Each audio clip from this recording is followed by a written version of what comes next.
দর্শক, আমরা নিচ্ছি একটা টেলিফোন কল। আসসালামু আলাইকুম, আপনার নাম বলে প্রশ্ন করুন দর্শক। আমি ইয়াসিন তুহিন বলছি চট্টগ্রাম থেকে। ইয়াসিন আমার তোহিন জি। প্রশ্ন হলো, আমরা ইদানিং শুনতে পাচ্ছি ইসলাম শুধু প্রচার করার জন্য এসেছে, মুসলমানদের দায়িত্ব শুধু ইসলাম প্রচার করা, এর বাইরে কোনো দায়িত্ব নেই, আসলে কি তাই? এবং আরেকটা প্রশ্ন হলো, ইসলামের জন্য লং মার্চ করা জায়েজ আছে কিনা?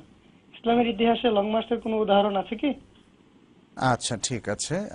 আমরা দুটো প্রশ্ন নিচ্ছি জনাব প্রফেসর মুফতি কাজী মোহাম্মদ ইব্রাহিম।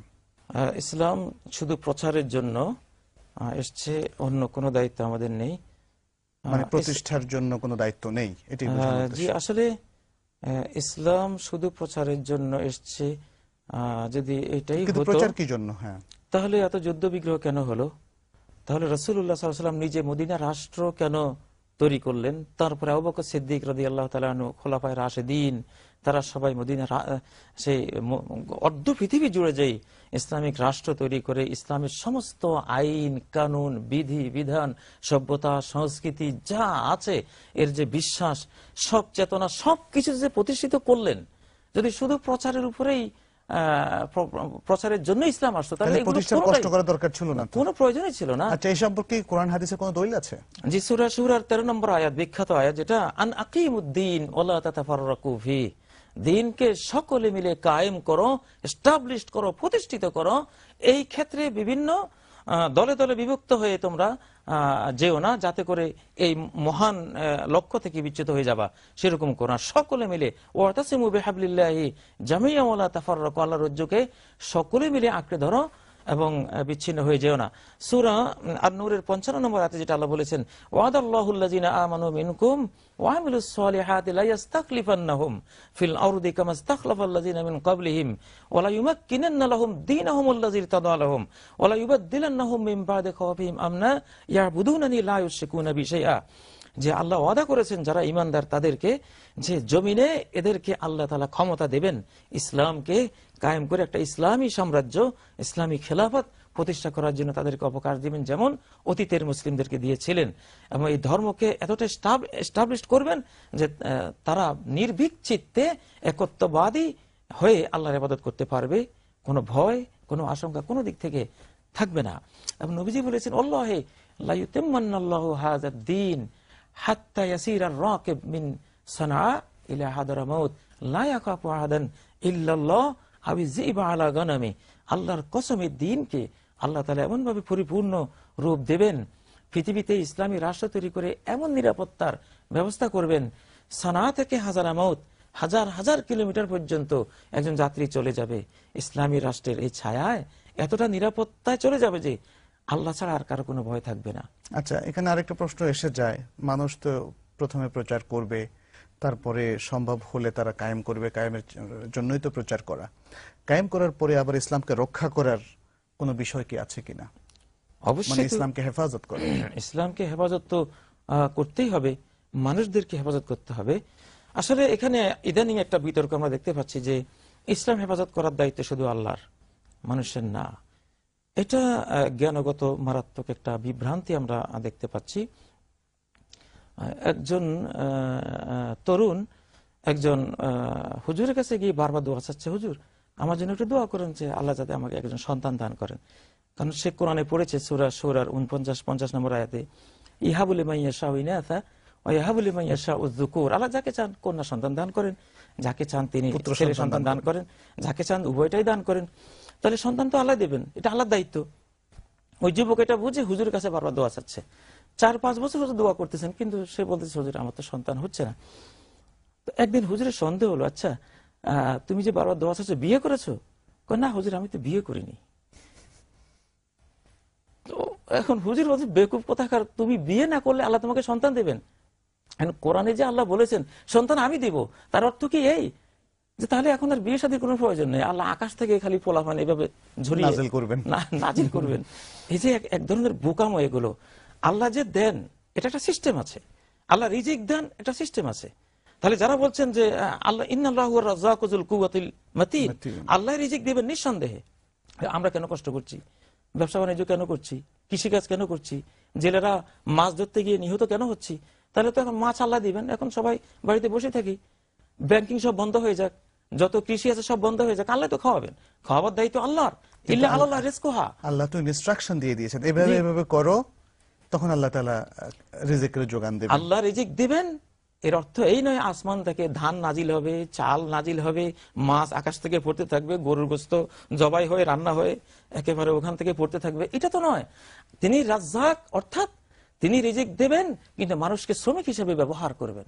কেউ কৃষক হবে, কেউ ব্যবসায়ী হবে, কেউ ডাক্তার হবে, কেউ ইঞ্জিনিয়ার হবে, কেউ প্রশাসক হবে, ইঞ্জিনিয়ার হবে।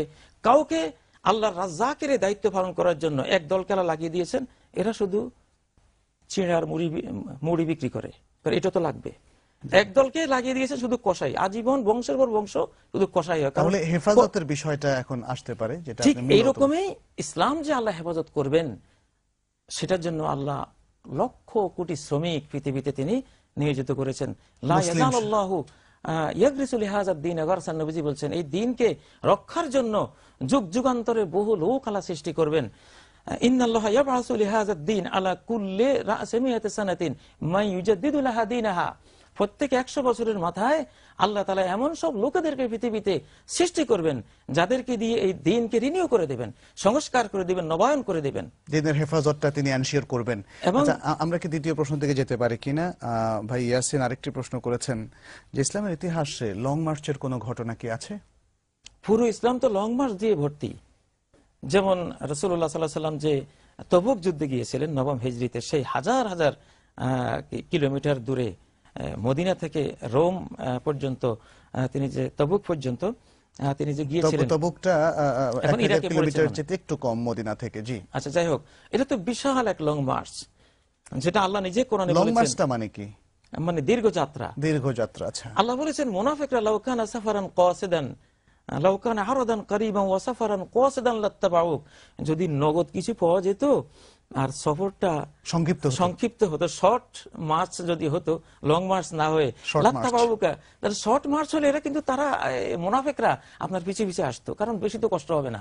ওয়ালাকিন বাউদাত আলাইহিমুশ শুক্কা, কিন্তু সফরটা যে বিরাট দীর্ঘ, লং হয়ে গেছে, এই জন্য মুনাফিকরা আমরা এত দূরে যেতে পারবো না। তাহলে লং মার্চ তো রাসূল করেছেন। তবুকের যুদ্ধ ছিল লং মার্চ। তবুকের যুদ্ধেও তো আমরা দেখি কেউ হেঁটে গিয়েছেন, কেউ ঘোড়ায় গিয়েছেন, কেউ উঠে গিয়েছেন। এবং মক্কা বিজয়, যেটা মদিনা থেকে প্রায় 450 কিলোমিটার, এটা কি লং মার্চ নয়? অবশ্যই এটাও তো লং মার্চ। সেখানে গিয়ে মক্কা জয় করে এসেছেন। মুতার যুদ্ধ, সাহাবীদেরকে যে পাঠালেন রোমের বিরুদ্ধে যুদ্ধ করতে, সেটাও ছিল একটা লং মার্চ। তারপর এটা ছাড়াও সাহাবীরা একটা হাদিসের জন্য লং মার্চ করেছেন, মদিনা থেকে মিশর পর্যন্ত। হযরত উকবা রাদিয়াল্লাহু তাআলা, আবু আইয়ুব আনসারী, তিনি উকবা থেকে একটা হাদিস নেওয়ার জন্য সুদূর মদিনা থেকে মিশর পর্যন্ত তিনি লং মার্চ করেছিলেন। আরেকজন সাহাবী হযরত জাবের, আব্দুল্লাহ ইবনে উনাইস থেকে একটি হাদিস নেয়ার জন্য মক্কা থেকে সিরিয়া পর্যন্ত হাদিস নিতে গিয়েছিলেন। কেন তারা? ইসলামকে হেফাজতের জন্য না? অবশ্যই ইসলামকে হেফাজত করার জন্যই। আসলে এগুলো কতগুলো বিভ্রান্তি বা তাহরিফ, বিকৃতি সাধন করা। নবীজি বলেছেন যে ইয়াহমিলু হাযাল ইলমা মিন কুল্লি খালাফিন উদুলু, আমার এই ইলমে দ্বীনকে গ্রহণ করবে প্রত্যেক প্রজন্মের ন্যায়পরায়ণ আল্লাহ ভীরু মানুষগুলো। তাদের কাজ হবে 3টা। ইয়ানফুনা আনহু তাহরিফাল গালিন, সীমা লঙ্ঘনকারীরা যে বিকৃতি করবে, অর্থ বিকৃতি করে মানুষের কাছে পেশ করবে, এটাকে তারা প্রতিহত করবে। তারপর ইনতিহাল আল মুবতিলিন, বাতিলপন্থীরাও একটু ইসলামিস্ট হওয়ার জন্য কিছু কিছু কোরআনের আয়াত, নবীর হাদিস যে ব্যবহার করা শুরু করবে, এটাও সহিহ উলামারা প্রতিহত করবে।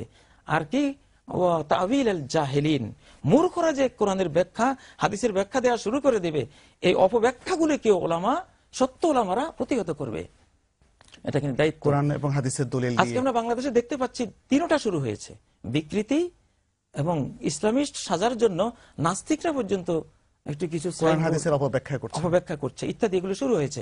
তো এগুলো প্রতিহত করে সঠিক ব্যাখ্যা, সঠিক ইসলামকে উপস্থাপনা করা ওলামা কেরামের অবশ্যই দায়িত্ব।